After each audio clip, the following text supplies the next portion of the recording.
Hey everyone, welcome. This week, as promised, we're watching Anaconda. It is a real bizarre shit show of a movie involving some of the most expensive and clearly terrible CGI I've ever heard of, a puppet, and a lot of bad snakes in acting, including someone allowing Jon Voight to do whatever accent he wants to do. So, first of all, you'll notice a couple different things. Formatting change. We are not going to introduce the movie with the trailer anymore. My social networking team, by which I mean the person who talks to me about how terrible my social networking is, told me that it makes more sense to not have it. It takes us too long to get the podcast, so that's gone. Second, I'm going to try to tighten up some other things. Obviously, this is a long, rambling intro, but I apologize. Anyway, so please share this. Follow us on Facebook. Share with your friends. We're on Twitter, and I'm making an effort to, expand the Twitter feed because I'm not usually very good at Twitter. But we're at Myopia Podcast, and we're growing in leaps and bounds, guys. So make sure that you share us, rate, review us, get us back on that top 10 list, like we were earlier this summer. It's really helps us out when we're up there. But without further ado, Mac 10, your rule hip hop. Ice Cube, your rule hip hop. There's a fair chance you don't like the news, and I get that. I'm Buzz Burbank, and I do a different kind of newscast I think you will like. I tell stories, true stories, because when you view it the right way, there's nothing more amazing than real life. I cover most of the stuff the big media outlets cover, but often with a different approach, richer in detail, and with a perspective that ties it all together so we have some idea of what it all means. I deliver stories that'll make you laugh, make you cry, and make you angry, because that is the nature of life, and because you cannot be a better citizen unless you understand and feel the news. I also don't cover some of the useless stories you'll find elsewhere, and do cover real stories the rest of the media somehow managed to avoid. With my nearly 40 years experience in broadcast journalism and a love of writing, this is a news program that's custom made for you. Buzz Burbank News and Comment is now a weekly show, new each Thursday and available free on iTunes, SoundCloud, and several other platforms, and at buzzburbank.com. In addition to the other shows you enjoy here on the ESO Broadcast Network, thank you for adding me to your playlist as well. Bust 2 rounds, a nigga's about to clown. Bitch, hit the side of the alarm. It's going down. welcome to Myopia Defend Your Childhood. We have returned as promised with 1997's Anaconda, which don't want none unless you've got buns. Hun. I am Nic Hoffmann, editor-in-chief of Dude Letter, and your host tonight. And on panel we have... Hello, this is Daniel, and I've got your Anaconda right here. And... Zack. That's right, ladies and gentlemen. We're doing a Zaction movie for our... our middle of August. Time for Storytime Corner. Oh. I'm going to paint you a picture. It was late fall. Mark McGuire and Sammy Sosa were battling for the home run record, and I stayed over at my friend Mike Ansardi's house. Now, I'm not one for horror movies when I was a kid, and so this was one of those, it's a spooky movie. I'm going to watch this with a friend at, I was in 6th or 7th grade at the time, 7th grade. Mm-hmm. And we watched this, and I don't know if I've ever laughed so hard at how bad of a movie was. This is one of the first movies I remember just being just unwatchable. It's watchable, but, God, this is a stupid movie. Christ crackers, this is a stupid movie. I was still at the age when I saw this where it would be like your mom rented it from Blockbuster, but during all the scary, gory parts, they'd fast forward through it, so you'd only see a few flickering frames on your VCR. One thing I remember distinctly being fast forward through was when Jon Voight gets eaten. Spoiler alerts for a 20-year-old B movie.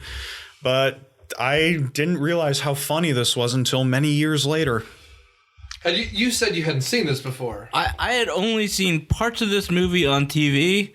This is the first time I've ever seen the entire movie in one sit. And I honestly wish I could unsee it. Now, do you remember what channel it was on? I want to say it was TBS That doesn't or surprise me. Sci-Fi. It was one of those two. Was it like on a Sunday afternoon and the program director was desperately calling out for help or something? I think so. I think so. Honestly, that's what it was. Well, okay, so we need to talk about this movie. It's terrible. So we should talk about something else. So how are you doing, Zach? How's life? Well, honestly, the best part about this night so far was watching people make fun of Trump. Which, Okay, so We've got a roving gang of them here in Atlanta. You just give them a nickel and they'll make Trump jokes. It's great. okay, so well, we should talk about this. Where do we start? So this is kind of like Jaws in the water. It's kind of like Jaws in the water. Do we want to rephrase that? Because Jaws is mostly in the sky. Yeah, okay, that's fair. It's like one of those Sharknadoes I was reading about in Story. Ah. But at one point I looked at Daniel, I'm like, this is made by a director who watched Apocalypse Now but had heard of Jaws. He hadn't seen Jaws because they miss how to make the animals scary. It's just a lot of people complaining about being on a boat the whole time and shit is happening to them. I think he saw Apocalypse Now and he saw Brando and was like, wouldn't it be better if Brando was a 50-foot snake? Or John Voight. Oh, God. Oh, boy. All right. So this is one of the first movies we've done where it really starts with a scroll. And it's a scroll that Daniel and Zach were talking through. So I had to remind them throughout the movie of what the scroll actually said, which frankly was nothing important. But it turned out to be the most important thing in the movie because it explained the bullshit that happens later on. Now, I forget who came up with this rule, but there's a rule with scrolls. Unless it's a Star Wars movie or the first Texas Chainsaw Massacre, scrolls are useless. I thought the first one, at least Texas Chainsaw, someone dictated it, right? Wasn't it John Larroquette who did it for a bag of weed? Probably. No, I think it was the full box of weed that he settled on. I was just going to see if I could find the scroll because the scroll is so stupid, but I mean, I really shouldn't bother. Yeah. Didn't Spaceballs also have a scroll? Well, because it was Star Wars. Well, that's true, but it was awesome.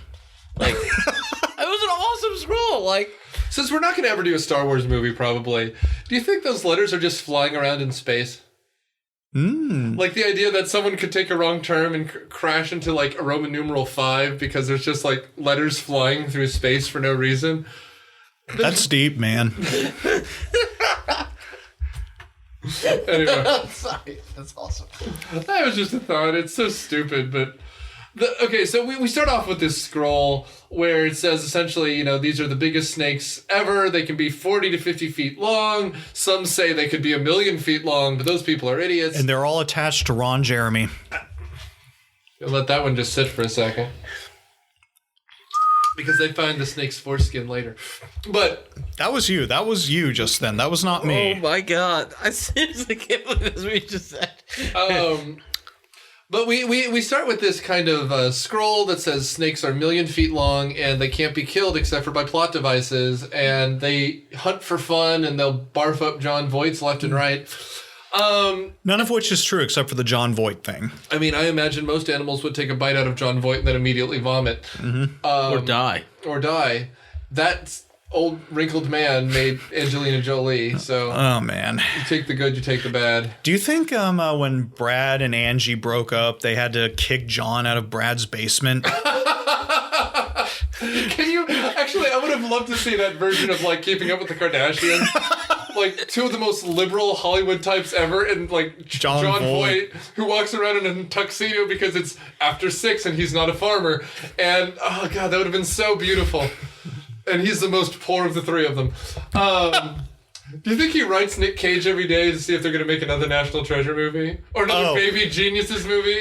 I think he's writing Will Smith asking if they're going to do an Enemy of the State 2, even though his character died in it, and Will's just eventually like, stop writing, John. Anyway, so we're introduced to an unmustachioed Danny Trejo, who somehow looks older than he does nowadays 20 years ago. That was a man who really just needs facial hair 24/7. And in quite possibly the most actually intense dramatic scene, he's running from presumably Jason Voorhees. He's looking around, dodging his head left to right. He has a revolver. He's at first trying to bolt himself, like nailing planks to a door, and then all of a sudden... He just... No. We'll get to that. But in a Looney Tunes style thing, the snake, we presume, bumps its head off against the floor and knocks the floorboards loose. Wait. That was the snake? I thought Bugs Bunny took the wrong turn to Albuquerque again. But You never saw the snake in that scene, did you? You don't. But he bumps his head so hard against the floorboards that the nails pop up to eye level on... Now, was that in slow-mo? Because it looked like it was in slow-mo, those nails popping up. I'll tell you why it was in slow-mo. This movie is 89 minutes long, and if they got rid of the slow motion, it's a quick 75 minutes. Like, so much of this movie is in slow-mo, including a waterfall that goes backwards, which we'll get to. Oh, we all paid attention for about 4 seconds and laughed for 10 seconds straight. Yeah. That was the funniest damn thing. It's not like we needed to pay attention to this movie, really. Oh, no. The plot moves on and again, to credit, it's 89 minutes long, and that includes credits at the end. That is choice. I can't believe how fast this movie was. It was kind of crazy. Well, and it's funny because there are some serious slow, draggy down moments where people are just sitting on a boat kind of looking at each other like it's Swedish neorealism. Like, but at the same time, then all of a sudden 6 people will be killed in 4 minutes. It's something. Anyway, so like you were saying, unmustachioed Danny Trejo is freaking out. He's running up up a ladder, and we get snake cam, which is kind of swinging from a dolly at Dutch angles. And then what does he do, Zach? He shoots himself. And you have a gun to defend yourself. What?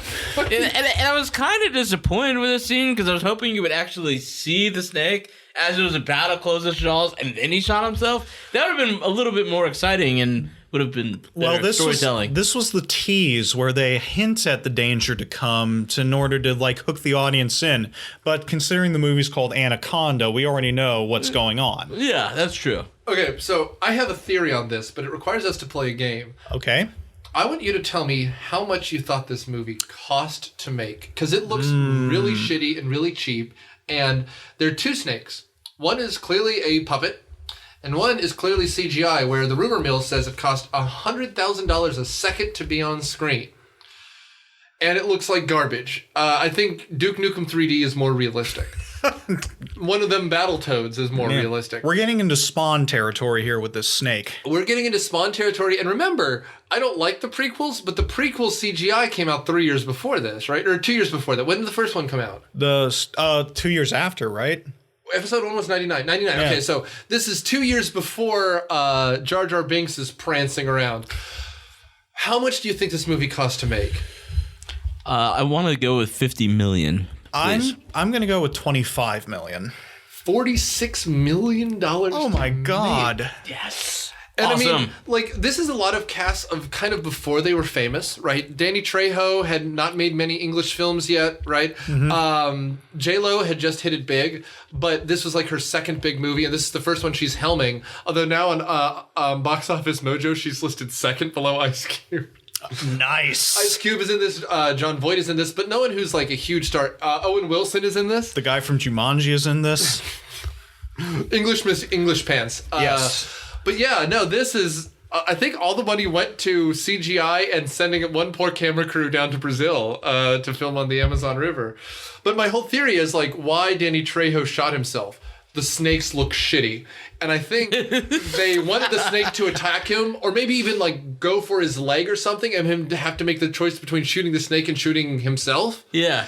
But they ran out of money because we don't even see him shoot himself. He puts the gun to his head, and they pull the trigger, and then they hear the echo across the jungle. So I think they ran out of money, and this was the way they could fix it. Now, was this movie PG-13? Because if it was PG-13, that would probably be like, oh, well, they want to do everything. They want to make this hardcore movie full of gore, and we can't do that. So I guess we got to cut away from Danny Trejo shooting himself. That actually may make a lot of sense, but I'm not a Raider, so I don't know if headshots count against PG-13. Well, but that's just it. I don't know if it does or not, because, like...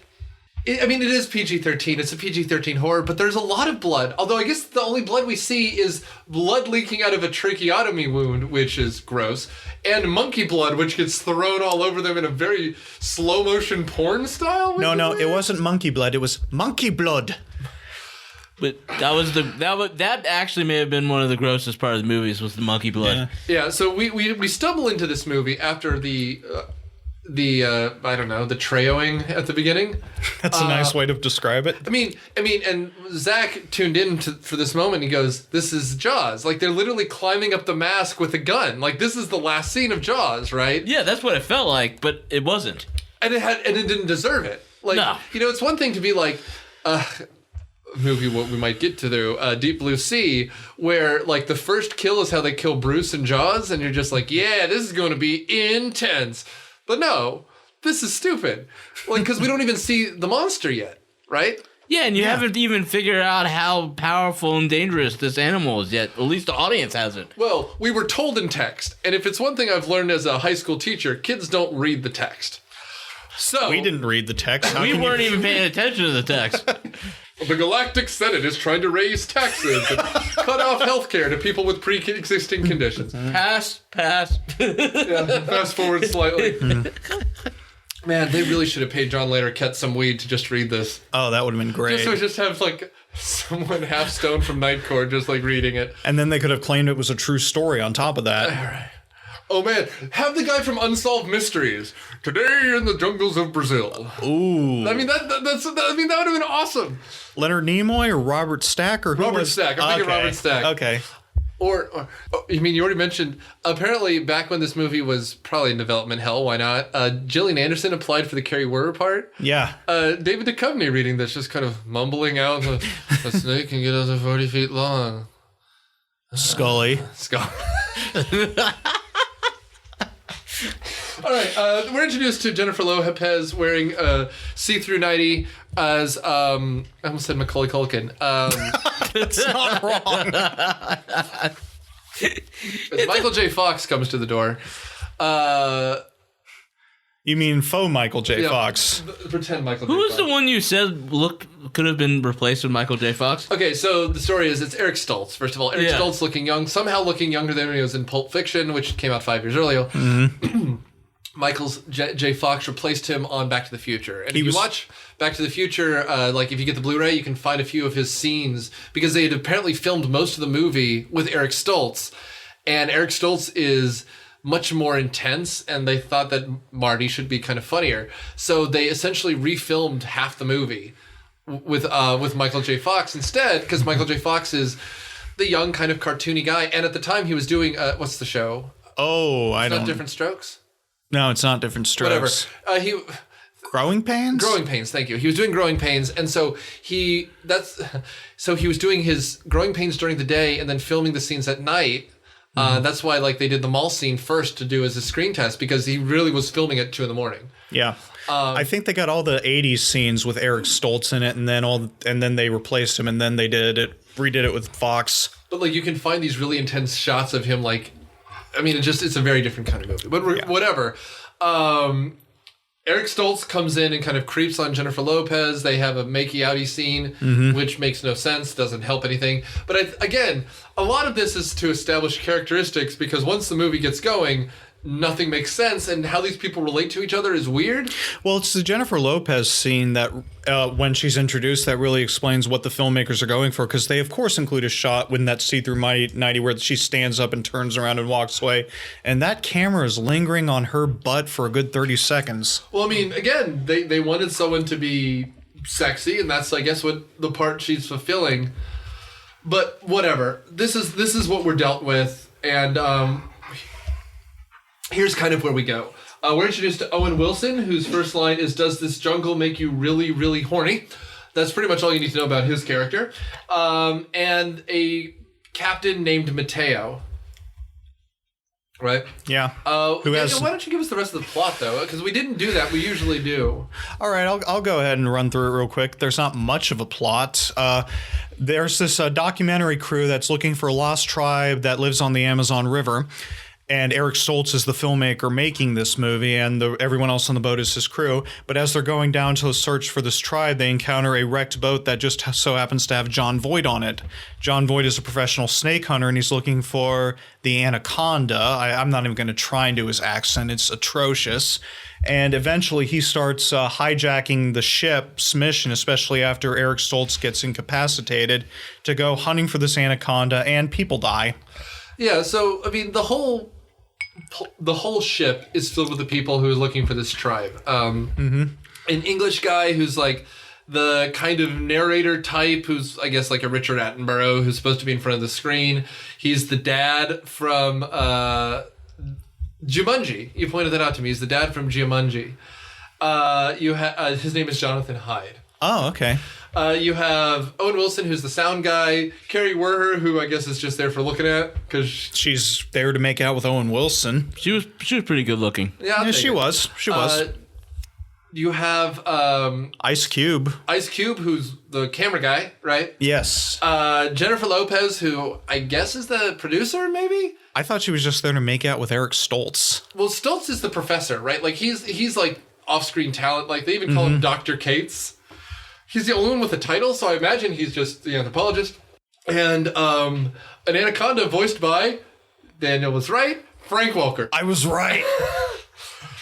Now, for those of you who didn't tune in last week, we have now a TV spinoff with animated shows, and our first one was Animaniacs, where he did the voice of Chicken Boo, and the dog.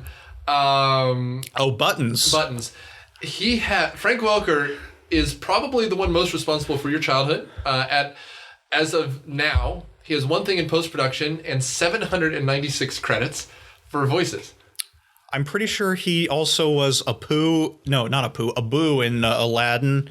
He was Megatron in the original Transformers. He was, like you said, Chicken Boo. He was, what was he? He was one of the Scooby Gang. Was he Fred?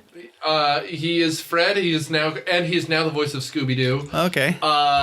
He is Megatron and Soundwave. He is like Curious George. He is Mochi in Big Hero 6. Like he's Nibbler in Futurama. Like if you Nibbler, a performance of a lifetime right there. That's amazing. Is he just Nibbler as an animal or Nibbler as the deep voiced professor? I think it's both. It's possible. Oh, damn. And Oswald the Lucky Rabbit in Epic Mickey. I don't know why that's so funny. So how do you, like, if you're that type of voice talent, do you just put in your executive summary a master of animal noises? Like how do you go about selling yourself for that? I imagine. Okay, what was the guy from Full House who did the voice of? Coulier? Yeah, Dave Coulier. I imagine he single-handedly ruined his career. There's no other voice actors left in Hollywood other than him and Rob Paulson. I mean, that's got to be what it is, right? Because you look at someone like John DiMaggio, the guy who does the voice of Bender, and he has like 20 roles, right? Or Billy West, who was the voice of Fry. He was Ren and Stimpy. He has probably a couple hundred credits. Yeah. Frank Welker has everyone else. It's like craft beer versus Budweiser. And, to do this many cartoons for kids, I really hope he's the nicest guy on the planet. Really, he better be, because otherwise that would just be the biggest shame of all. Be like it's like Bad Santa otherwise, right? Like he's kicking kids. However, well, I mean, after doing roles like the snake and Anaconda, you'd be a little depressed too. Frank Welker don't care, man. He'll show up and do your movie. Do you have $50,000? Because whatever it is, I'm sure people just say, what would a snake sound like falling down the stairs? Frank Welker's like, I'll tell you for $40,000. Even though he was completely wrong because snakes don't roar. This snake roared a lot. Oh, yeah. Yeah, it was a little odd. But to be fair, if the snake doesn't make any sound except for hissing, the director could have just done that for free. Right? Mm-hmm. So someone said, we need to give this a kick. Just give Frank Welker the script and he'll make it sing. That's Frank Welker, animal script doctor. That's what it is. He must have 30 credits in those Dr. Dolittle movies. That bullshit, the Eddie Murphy, like, the first one is fine. There's 4 more of them, right? I thought the second one was okay. I haven't seen anything after that. Doesn't his daughter take over? No, that was the one with the bear. That what's his name? The guy that was in Saving Silverman, and he was like around for a while in the late 90s, and then he wasn't. Steve something. I don't remember, man. See, this is the kind of thing I usually ask you, and you bail me out of my bit. I can't help. Speaking of being at a loss, at this point, Mateo, the Spanish guy, or I guess he's supposed to be Brazilian, but they run across a storm, and they see an abandoned ship that seems to have been half sunk, presumably by a snake. Mm-hmm. Because we know what John Voight's character is. He attracts snakes, quite possibly by the greasiness of his hair. The greasiness of his entire body. Or the stench of his personality. Do you think they gave him a rat tail because they thought snakes like rats? Ooh. See, this is suddenly a good movie. Honestly, I never even noticed it. He was so annoying and kind of hideous. I never even paid attention. He changed his shirt once, which let us know time had passed. But he has the greasiest rat tail I've ever seen. Wait, what about the scene where it was night, then suddenly it was like the sunset, and then it was back to night again, and then back to sunset? That was the most ridiculous scene I'd ever seen in a movie. Okay, yeah, no, we got to get there. Okay, sorry. No, you're right. Okay, so John Voight gets picked up on the ship. He goes, thank God for you, my ship has run aground. I need help. Drop me off at the next town. I know the natives there. They'll help me out. Fine. At this point, we get Snake Cam, where all of a sudden he strangles to death a panther. It is the stupidest looking panther Beanie Baby I have ever seen, because you go from a shot of a regular panther to a camera spinning around a puppet, and it's really stupid. It was horrible. And it's dumb because it's following the plot line of Jaws, right? But the problem is, Jaws, when we have the cold kill at the top, right? The cold kill at the top is actually done by the shark. We don't have people who see a shark and then kill themselves, right? And then they build up the town, they build up this world, they show us the people who are going to die that kind of matter. Yeah.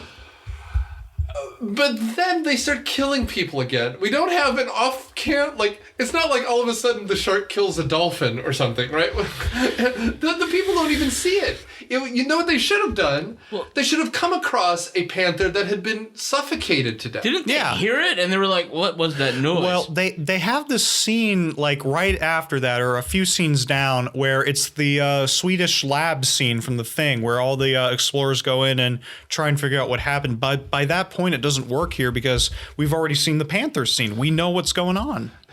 Also, good point. Also, this movie clearly is filmed on every X-Files set that they weren't using, because it looks like every rickety warehouse that has ever been in an X-Files episode when they're hunting like a werewolf or some bullshit. Like, this is amazing. It also felt like it was on a Disney ride at least at a couple of points. This is the Jungle Cruise ride, 100%. Yeah, that's what it felt like. Down to the plastic palm trees, like it's no joke. Like you could at one point there was supposed to be metal devices, and you could basically tell it was wood that was painted in the color of metal. No, totally, and we'll get there because that was at the tree factory. That was at the abandoned sawmill. That was so ridiculous. So what ends up happening? This plot is so stupid, so I'm trying to follow my notes here. At this point, the panther puppet strangles whatever. The propeller gets stuck on some reeds / a rope, right? And they get pulled taut. And so Eric Stoltz, who is like the head of this expedition or whatever, puts on the scuba suit and tries to cut it free. But all of a sudden, he starts gagging and thrashing, coming to the surface. Carrie Werher starts screaming because that's apparently why they hired her, for her to scream. Owen Wilson and Ice Cube jump out to try to rescue him, but he is suffocating on a wasp of some sort, which I think later it's told to us that it's toxic. Well, no, that it was that John Voight put it in The Thing, right? Isn't that a did they? No, that's not what. Wait a minute, really? Well, he did say something along the lines before Eric Stoltz jumped in where he volunteered to do it. I thought whatever. It's random.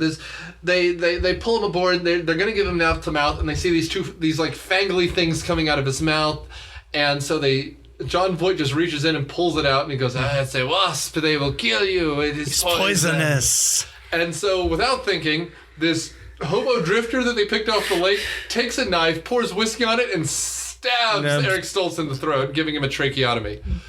It works, so... He survived. Yeah, but he doesn't do anything for the rest of the film. Well, except for one scene late in the film, but other than that, he is just passed out on a bed. You're missing one part of the movie. He's making money based on sleeping the entire time. It's a perfect role. He saw the script, and I imagine it was supposed to be the English guy, who's a nothing character. He just fusses a lot. Or Carrie Wurr, who doesn't do much, and she barely acts, right? Mm-hmm. And he's like, no, I feel like napping. So they just had him be the one to do it. Right? It makes sense. And then from here, other than that being a very graphic scene that I remembered, that and the wink, I remember. The other option is they ran out of money, and they were like, well, we can't afford you to act, so here, go sleep. And they just keep cutting back to him as though it's the English patient lying prone in a bed somewhere. We can pay you scale if you just sit still. And it's so funny because he actually looks good in this movie. They just don't give him literally anything to do. I think they're trying to do a protagonist fake out where it's like Eric Stoltz is going to be the big hero, and then suddenly, at the end of the first act, he is incapacitated. It's meant to be shocking, but by that point, nobody cares. You know what? I've added tension. Okay, that makes sense too. No, here's the thing. John Voight is creeping on what's her name? Jennifer Lopez the entire movie. At one point, he's just standing there, kind of giving a weird upside down smirk thing. Watching her do nothing, and he's watching her sleep more than once. They should have done is instead of have Jonathan Hyde, the dad from Jumanji, being the British narrator, they should have had Carrie Elwes, and then have it like a love triangle, like they're both hitting on J-Lo, right? So there's some sort of tension here, other than the fact that John Voight is kind of creepy. None of these characters matter, right? It's great that the two minority characters are the ones who survive the movie, but it's just tension of any sort, romantic tension. You forgot about Sleeping Beauty surviving the movie as well. Well, okay. No. Eric Stoltz does survive. He also survives. Well, I also skipped over the scene where Carrie Wurr and Owen Wilson are about to have sex in the jungle, and then the Anaconda shows up. Because the jungle makes them horny. Because the jungle makes him real, real horny. Wow. And then John Voight shoots between them and kills the wild boar. Yeah, they could start getting chased and everybody thinks it's the snake, but it's a boar. Because apparently they could only, the snake... could only be on set 3 days a week or something, and just didn't show up. It had a tough age in it. It was on vacation that day. So with injured Eric Stoltz, they decide that they need to hurry along, and the kind of shortcut that had been suggested before by John Voight's character, I think Cerrone, is that what they call him? Cerrone? Yeah, Paul Cerrone, I think. He suggested again, saying, look, it'll save us 30 miles. We'll be able to get him to a doctor or to a hospital or whatever. And they're going along this riverside, and there's a wall. They come across a wall. Apparently the only thing in his duffel bag is dynamite, and they're going to blow up this wall. Which was utterly ridiculous because they soaked the dynamite in water before they blew it up. And I'm pretty sure dynamite doesn't light on fire or explode after it's wet. Well, but see, that was the problem. They got it wet, and that's why the explosives turned into snakes. And it starts raining snakes. Hallelujah. This is where we get another one of the classic Owen Wilson's lines of, is that real dynamite? Which he asks with complete honesty. Well, we also got that great bit where Jonathan Hyde's just screaming because he's got that tiny snake biting his finger. It literally starts raining snakes. Yeah. John Voight has a line, oh, these are just babies. Go home, babies. Go to your mothers. And just... He just starts kicking the snakes off the boat. It was pretty And then, ridiculous. and then a little one, like literally one maybe 3-4 inches long, just bites Jonathan Hyde on his ring finger. And he's like, "Get this bloody thing off!" He might be doing the best act, like composure, like because he loses his shit. He's shaving and golfing half the time. He tells Ice Cube to turn off that urban music. Well, I'm just still depressed that he was so angry with the snakes biting his finger. They can't help it. They're babies! Dude, don't break the table. Oh my god, that was funny. All right. So anyway, at this point we come across Danny Trejo's boat. At which point we see a newspaper clipping of the 3 snake boys holding a it's snake Mateo, together. Danny Trejo, and John Voight all just together with a snake. Cerrone, and they're like, and they're best friends. I'm not going to justify saying his character's name. There was no character. I'm just going to call him John Voight. Well, I mean, it's not like we were ever introduced to Danny Trejo's character, which according to IMDb is just a poacher. Whatever. The other thing I noticed in this movie is it felt like almost nobody had names. Oh no! We just weren't paying attention to Or their maybe names. maybe that was the problem. I don't know. No, I mean, I'm not going to argue with you. I mean, like, because, for example, Carrie Werner's character, all she's there to do is mildly fall in love with the character so that when he dies, it matters. I mean, all she does, like, she was in a Hellraiser movie, she was in 8-Legged Freaks.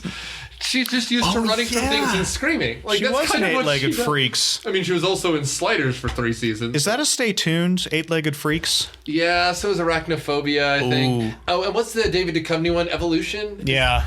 I think those are all kind of... Oh, boy. We're going to have some fun. I mean, I watched all those movies, man. Like, that's kind of the staple of, like, a sleepover in, like, late middle school, early high school. Well, I remember when 8-Legged Freaks came out, and it was originally called Iraq Attack, but they changed the title because it was 2003, and, we invaded Iraq. So everyone thought that audiences would get offended. That's the one where it's Arquette, right? It's Courtney Cox's husband. Yeah. That's right. He's a police officer in that. And Scarlett Johansson's in that as well. Oh, God, that's right. Gross. What a terrible movie. Anyway, Mateo goes... essentially, they're looking for oil because they're after the explosion, a bunch of their oil barrels roll off the ship, right? And when they're putting along, they find Danny Trejo's boat, and they're looking for more oil. That's what convinces them to stop. Of course, we then find out that Danny Trejo knew John Voight and knew Mateo. We do, but the crew doesn't. Right, but we do see a newspaper clipping like it's a serial killer's lair of the 3 of them holding up a giant snake corpse. And the whole thing is John Voight wants to capture one alive, which is essentially the plot from The Lost World, which becomes important in the 3rd act because they rip off another scene verbatim, which also comes with a conspiracy theory, but we'll get there.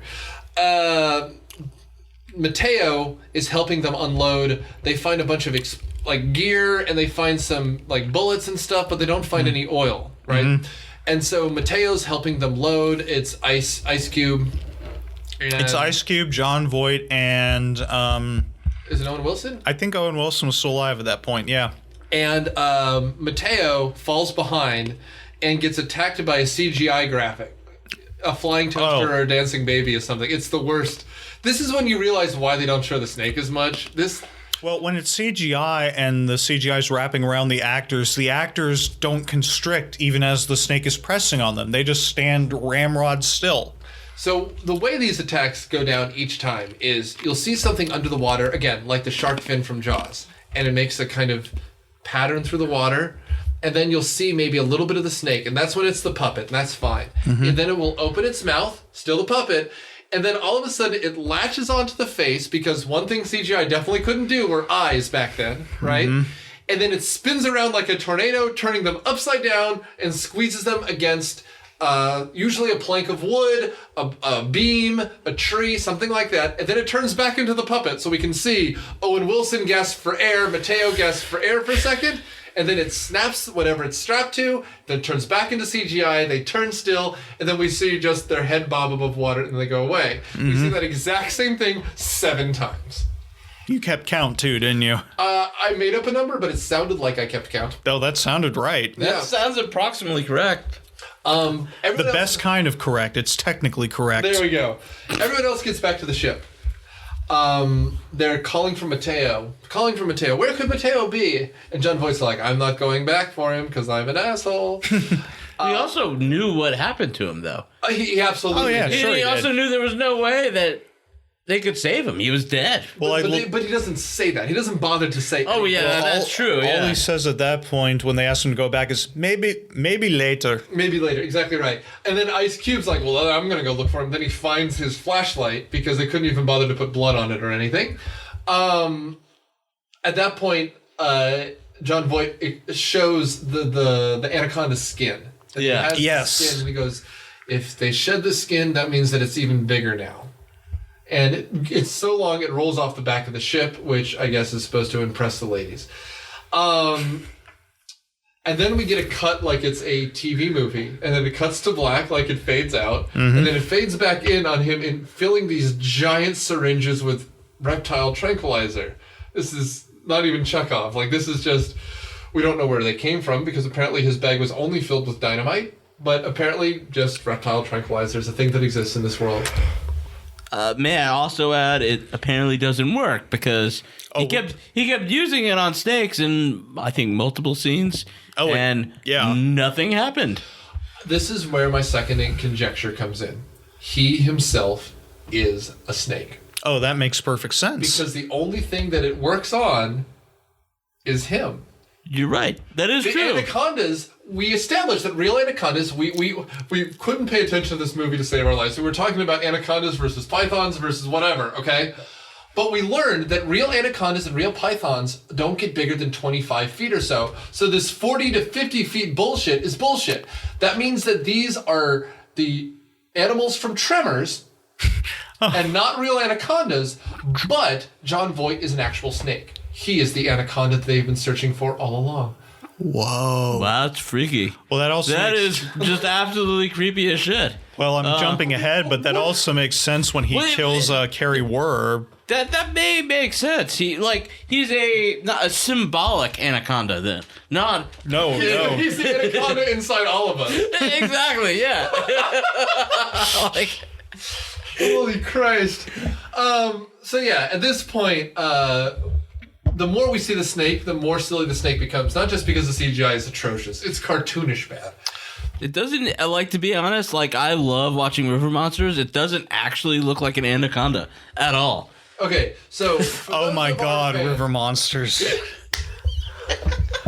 Zach, you need to explain this because we watched this 90-minute movie, and in 90 minutes, you and I shoot the shit a lot. Usually it's an action movie, so we're kind of giddy and talking about the difference between what an explosion is versus a splosion. Yeah. You talked about river monsters roughly 10 times, at least. So tell us about this. So River Monsters is a TV show where they hire a biologist to go explain about these river monsters, which are giant freshwater fish, their environment, what they like to do, what they like to eat, and a lot of times he's exploring some strange happening. Usually a person that died, or someone that got their arms ripped off, or just something strange. And a lot of times he's trying to either disprove a myth or try to figure out what the myth is. And it's just really entertaining. So one of the episodes, he went and searched whether gigantic anacondas existed and whether or not they actually ate humans. And you actually get to see him swim with a 25-foot anaconda in that movie. And the anaconda in that TV show did not look anything like the anaconda in this movie. So, not to steal someone else's bit, but Kevin Smith talks about how in Wild Wild West there's a giant spider because the producer had a thing for spiders, right? Mm-hmm. And, you know, it's like Legend of Zelda. Like, there's always giant spiders that are terrifying because spiders are creepy, and clearly the creator has a thing against spiders and they're terrifying. That's what this snake is, right? Like, someone went to, like, see a reptile guy or went to the zoo when they were too young and saw the snake eat a rabbit, and it terrified them for life. And so, like, now they think snakes are the scariest things ever. And I get it. Snakes are creepy. But not only, like, we already said, this is like saying a snake is like Godzilla. Like, there aren't snakes this big. But it's also, snakes don't look like this, right? They don't look anything like that. It's shiny. It's copper. Like, it looks like the kind of...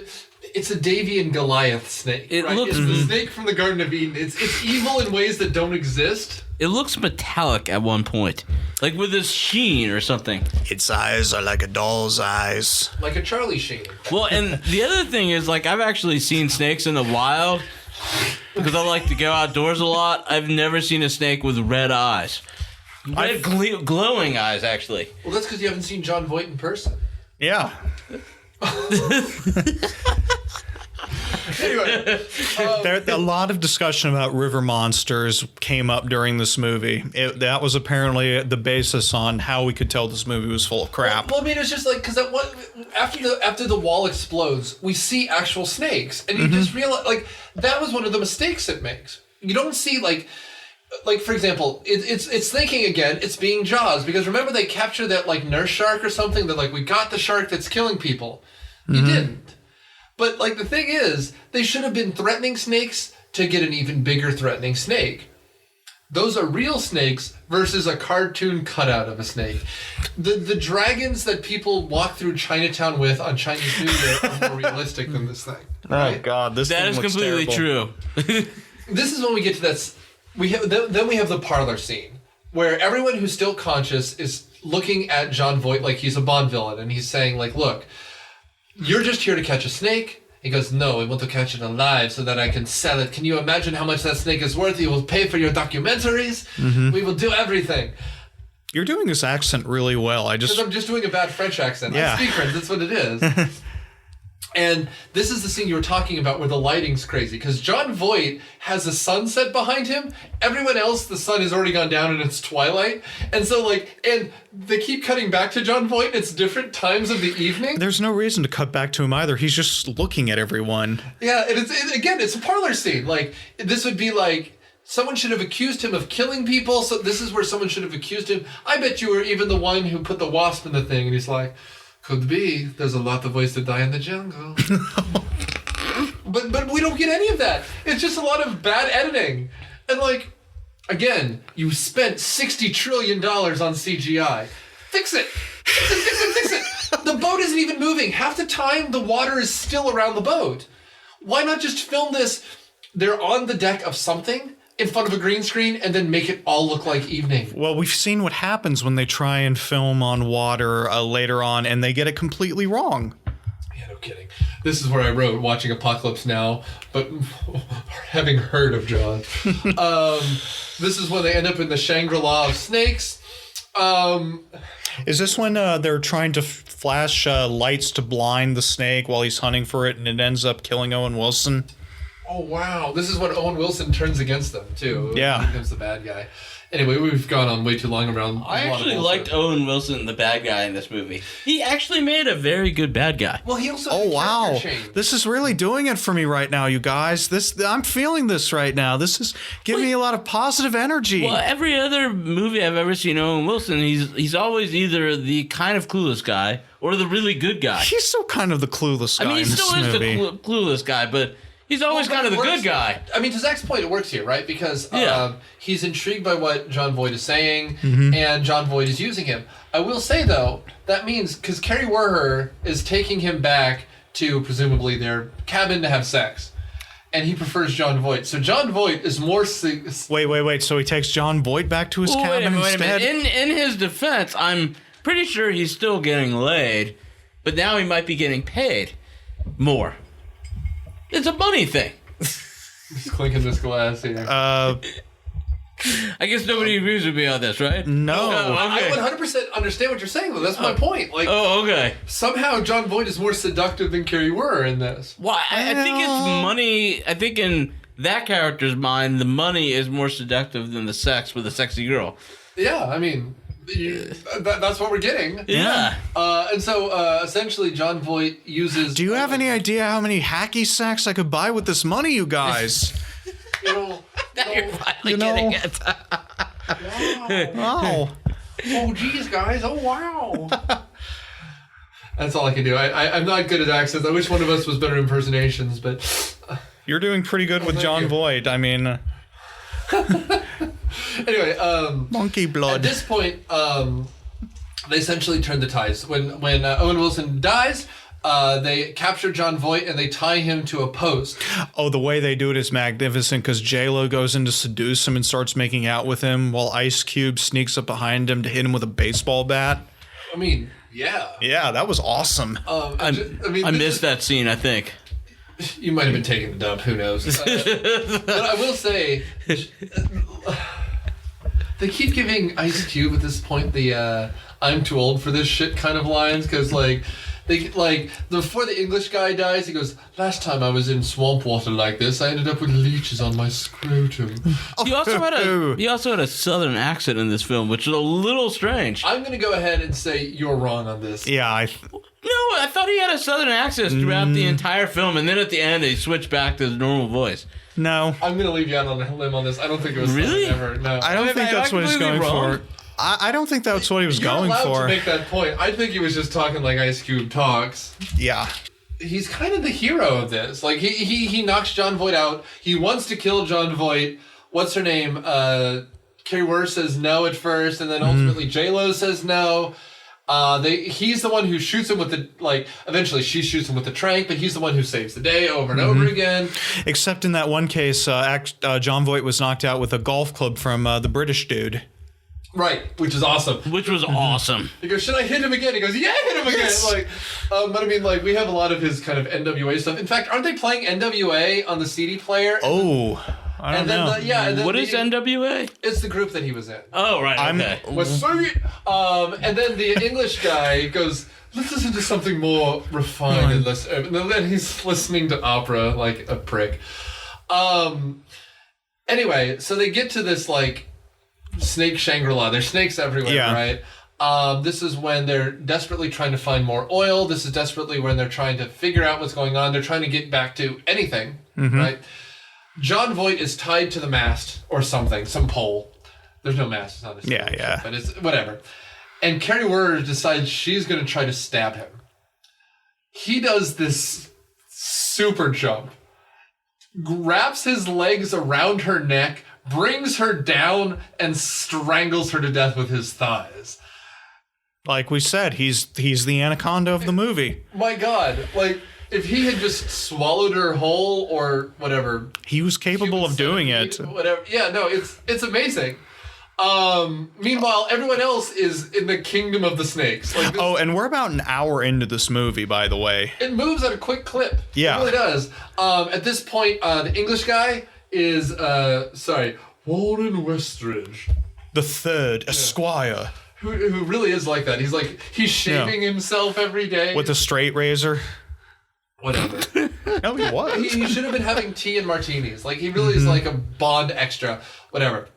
This is the scene we're talking about, though, that rips off Lost World. So he sees the snake. He distracts the snake so that Ice Cube and J-Lo can get back to the boat. Yep. And then the snake comes after him, so he starts running away. He climbs up a tree, then climbs up a cliff face, then hides behind a waterfall. This is exactly the T-Rex scene from Lost World. He forgot the most important advice of the 90s. Don't go chasing waterfalls. I spit my whiskey up. That was ridiculous. So cheesy. This is the other side of the conspiracy. Yeah, good. Good job. The other side of the conspiracy. In that movie, the T-Rex sticks its head in, right? Mm-hmm. Takes out the fat the fat other paleontologist and takes him away. And then Vince Vaughn goes, "He's coming back," because he thinks the T-Rex is going to stick his head back in. But it's Ian Malcolm. It's Jeff Goldblum, right? Yep. Because Jeff Goldblum is a secret T-Rex in disguise. It's John Voight is a secret Anaconda in disguise. I'm telling you guys, they just crib notes off each other. I'm done. We're good. I think you're right. I mean, if it makes this movie that much more tolerable, then I think we should go for it. That may actually explain why the Anaconda later spits him out multiple times, because he's one of their own. Yeah, he's like, it's right. It's a discipline. It's like I'm teaching you a lesson, but I'm not going to really hurt you. Exactly. Yeah. Isn't this also before the English guy dies? Don't they spit that monkey back out? Yes. Yeah. Well, because they're chasing J-Lo and Ice Cube, and then they get right to the boat and they, like, I don't know, stab him, the snake, with something, and it barfs the monkey out at them. That was disturbing. No, Anyway, well, long story short, at this point, English guy's dead. They find Carrie Werner's body. She's dead. it floats back up to the surface as they're swimming back to the boat. And then so at this point, the only people left are J-Lo and Ice Cube, and John Voight has gotten to the ship first. They didn't know he was free. Like, he has cut himself free, right? And he has the drop on them. He has a gun pointed at J-Lo just as Eric Stoltz comes back and stabs him in, like, the shoulder with one of the tranquilizers. And then John Voight, as he's losing consciousness, grabs Stoltz by his throat, so he starts bleeding out his tranquiliotomy wound, which is something I forgot about, but it's literally the most horrifying thing I can imagine. Yeah. Right? You know, it's like in a Tarantino film where the guy, it's like, gets wounded and they grab the bullet hole. Like, it's just, oh my God. So Tarantino ripped this scene off for that bit in Inglourious Bastards with Brad Pitt sticking his finger into the bullet wounds? All right, I can buy that. I would love to say that came from something else, but Tarantino steals everything. So yeah, okay. At this point, they end up at a sawmill. They were going back for gas because they thought they were free from John Voight. Yeah, because John Voight's kind of, I guess, tranked out body falls into the water, and they think he's donezo, right? Well, he should have been drowned, but apparently he's a python and Anaconda can breathe underwater or something. That's the only way he could catch up with a boat. He can ride that fast. Anyway, so they go to this sawmill. Yep. At which point, they're looking for oil. Well, sawmill in quotation marks, because in order to make this cardboard tools they have look like metal, they just shove a bunch of dust on it. It looks like a set from Universal Studios theme park. Yeah. It was the worst set I've ever seen. In fact, I actually believe Universal Studios theme park looks more realistic than that piece of crap. If you told me this movie was a mafia front to launder money, I'd believe it, because $45 million in 1997. That's like, what, $75 million budget or something like that? Like, you can find some mildly rusted metal to make a saw blade. You could, like... Okay, near us, there's a water park called Whitewater. And at Whitewater, there is a water mill, right? Like, and so they pump fake water to turn a giant turn wheel. Yeah. That's how realistic it looks. It looks like a water park version of something, right? Like, if you were on the Jurassic Park ride at Universal Studios Islands of Adventure, it's more realistic than this. Mm-hmm. And I've been to that ride. That's a good ride. That's a realistic ride. You don't do it anymore. I did it last time I was there, and the warehouse is so old you can see light pouring in. So you can see the T-Rex thing before it lunges at you. Oh God. And those things always terrify me anyway, because I'm 6'5". I feel like I'm too tall for any of it anyway, so I'm kind of ducking as the T-Rex so it doesn't, like, clip me on the way down. Not that I know it's not real, guys. Shut up. But well, still, how would you feel if it did clip you on the way down? If I'm, like, wearing a baseball cap and there's just a ragged baseball cap on it. Yeah. The Harlem Globetrotters were here. We lost our center. Like... Anyway, so the whole... I mean, we're in the last 5 minutes here. Essentially, John Voight shows back up. He has a bat. He knocks them unconscious. He ties them up, covers them in monkey blood, which he's draining from a monkey just offset. I like to think that it's Marcel from Friends, but whatever. He throws it at them in a slow-mo scene that's just very gratuitous. At that point... That attracts the snake, apparently. Because, again, he watched Jaws, and apparently just the smell of blood attracts snakes, which is the dumbest thing. That was ridiculous. Yeah. But he has this giant net, so the snake comes up. They turn into their CGI cartoon characters. He pulls the net, thinking he's captured them. But the snake is too strong, effectively. It knocks him loose, and then we end up with the last kind of stupid 5 minutes. Yeah. Well, first in the stupid 5 minutes, the snake turns on John Voight and crushes him and eats him. And then spits him back out, and he winks at us. Yes. Which was ridiculous. We first get Snake's stomach cam, where it opens up like an H.R. Giger vagina, and it just swallows him, half digests him, spits him out, apparently dissolves one of his eyes, and then he winks the other one, which is a continuity error, but whatever, right at J-Lo so that he can get one last creeper in. But he's so covered in KY jelly at that point, too, that you can barely tell what he's doing. Yeah, it's that scene stuck with you. Yeah. I remember that. That I remembered well. Mm-hmm. And then at this point, Ice Cube takes a pickaxe and literally pins the snake to the ground as it's chasing J-Lo. Mm-hmm. And rather than, for the only time in the movie, rather than going back and attacking Ice Cube, which it had done before when it was attacked, it keeps going after J-Lo, just apparently pulling at that wound. We're at the scene where some character's climbing a giant ladder to get to the top and away from the bad guy. And the good guy realizes there's gasoline there, and if he pours it out, he can actually cause an explosion and light the snake on fire. By lighting a fire hose on fire first. Yeah, which I thought was a little strange, but anyway. Whatever. But, I mean, the dumber part is, like, the whole reason you went was to get gas. Can't you save any of the gas? Nope, we gotta blow it all up. Whatever. They blow it up. It burns up the chimney. She escapes at the last minute by saying, hey, push on the... Stupid. The grate is locked at the top, and she can't get out, but the fire's already lit, and he can't stop the fire. It's been burning since the world's been turning. Thank you. You're welcome. And he goes, why don't you try pushing on the side without the hinges? And then she does, and she gets out. Because she's an idiot. Yep. She starts climbing down, and he goes, jump, hit the water. She's like, I can't jump that far. He goes, jump, and then, of course, she falls. The whole thing explodes, and we get this glimpse of the snake burning like a piece of paper in an updraft. And that's it.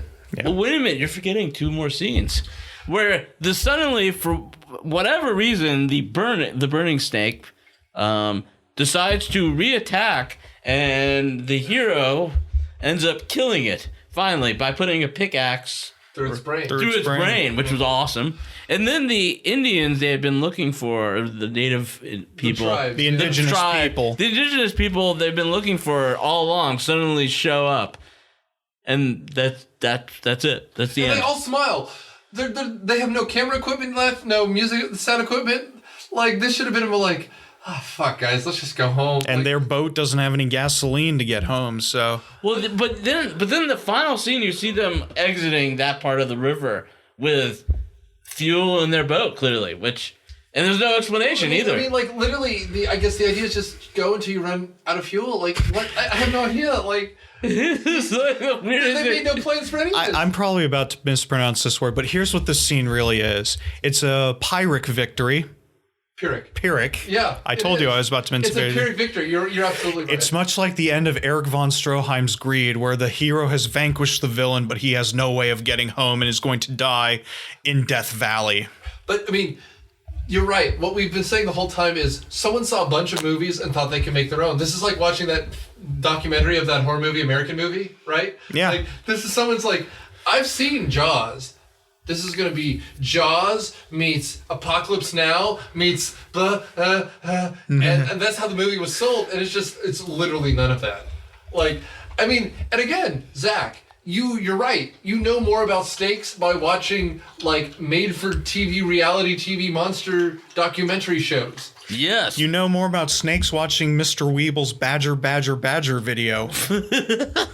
I mean, like, at one point, before the Lost World thing happens, they literally run aground, and then they back up, and to show the boat going down the river, the waterfall goes the wrong direction, because they just literally ran the film footage the other way.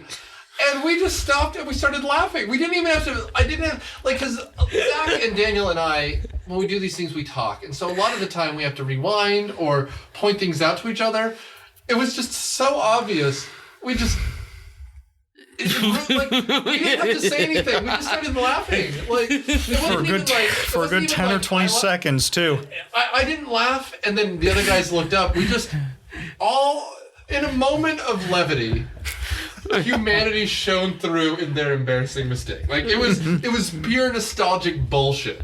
Oh, we God. basically we had already thought this movie was kind of FOS, but after that we knew it was FOS. I mean, whatever.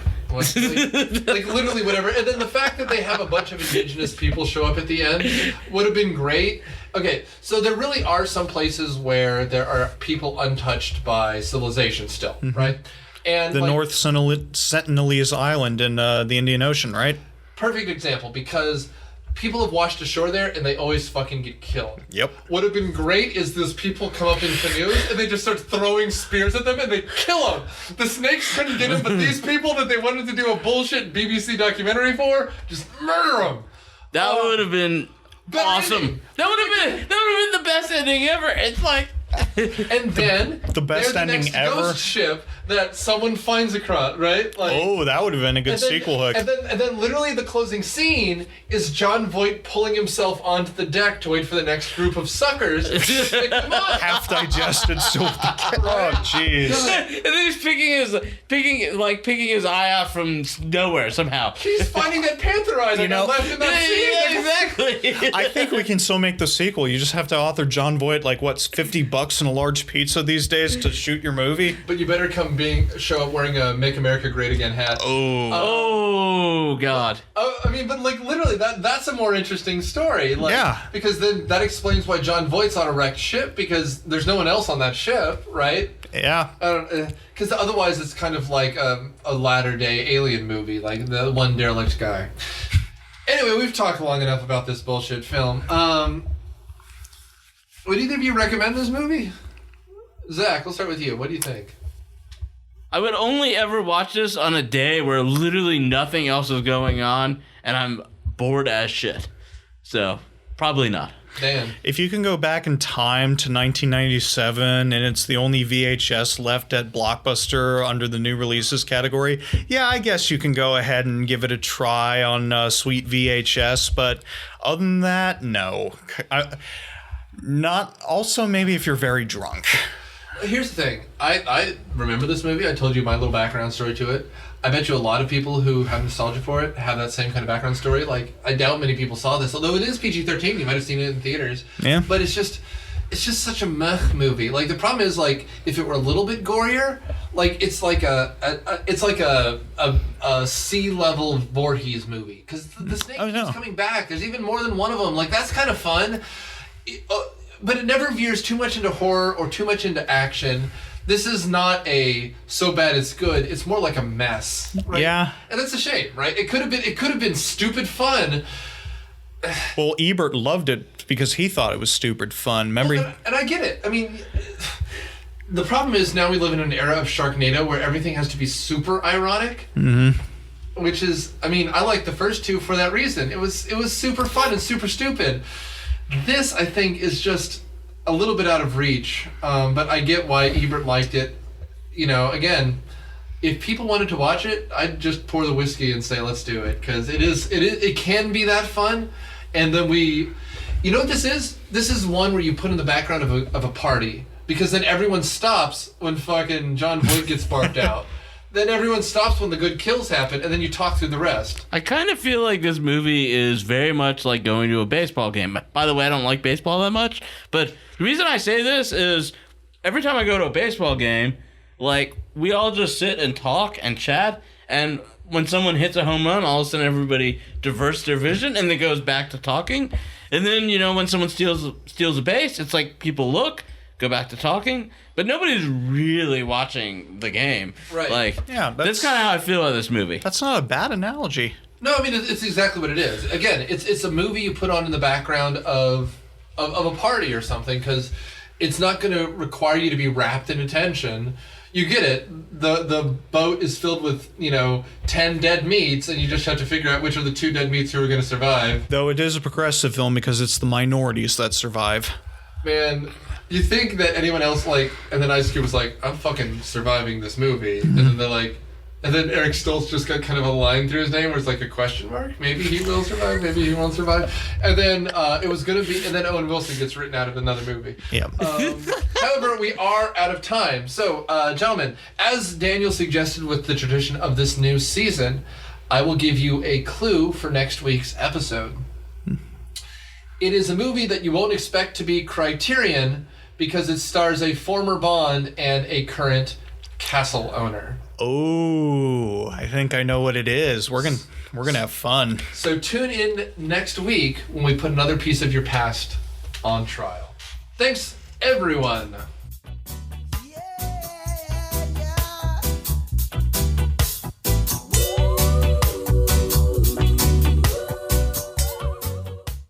Myopia Defend Your Childhood is a production of Dude Letter Podcasting. It is produced by Nic Hoffmann. Our editors are Aaron Greer, Candace Burns, and Nic Hoffmann. Our theme song is Caroline, performed by the Serenaders. Myopia Defend Your Childhood is a member of the ESO Network. Find us on Facebook and dudeletter.com. The next minute, we're in a pushing dog fight.